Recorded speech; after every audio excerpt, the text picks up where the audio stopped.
Le retable de Saint-Nicolas, calcaire polychrome, première moitié du XVIe siècle, classé monument historique en 1913.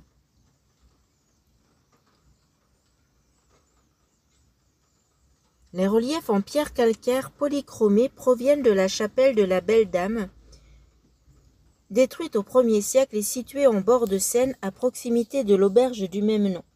Déposés à l'église en la chapelle des fonts baptismaux, ils furent déplacés dans la présente chapelle dédiée à Saint-Nicolas, après restauration après 2020.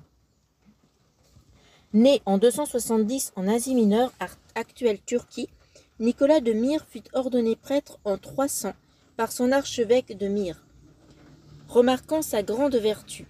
Le récit de ses bonnes actions traversa les siècles et de nombreux miracles lui furent attribués après sa mort. Représenté avec sa mitre, il est le saint patron des bateliers, des mariniers et des navigateurs. 4 bas-reliefs présentés en partie saccagés à la Révolution, correspondant à plusieurs épisodes de la légende attribuée à Saint Nicolas. Le miracle de l'enfant ébouillanté.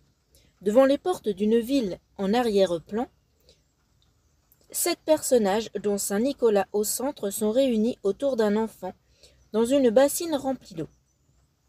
À genoux, une femme tient l'enfant hors de l'eau.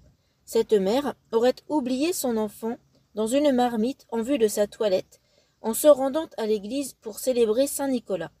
Une fois revenue, elle aurait trouvé son enfant en vie, jouant dans l'eau bouillante. Ce miracle fut attribué à Saint Nicolas, qui l'aurait sauvé de la mort. Le miracle des 3 vierges.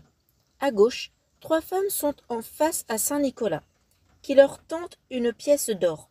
À droite, un homme à genoux remercie le saint. Il s'agirait du voisin de Saint Nicolas, veuf et pauvre, qui aurait été contraint de prostituer ses filles pour pouvoir acheter de quoi les nourrir. Afin de les sauver du déshonneur, le saint lui aurait jeté 3 nuits de suite une bourse remplie d'or en toute humilité.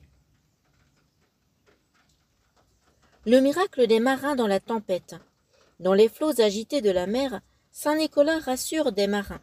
Cette scène rappelle l'épisode où il aurait calmé la mer lors d'une puissante tempête sur la côte de Lycie. Apparaissant sur un navire pour aider l'équipage à manœuvrer, il sauva les matelots de la noyade. Depuis ce jour, Saint Nicolas est invoqué par les marins pour qu'il veille sur eux. Le miracle des blés. Un bateau est arrêté au port pendant que l'équipage transporte des sacs de denrées. Saint Nicolas, visible à droite, s'apprête à monter à bord.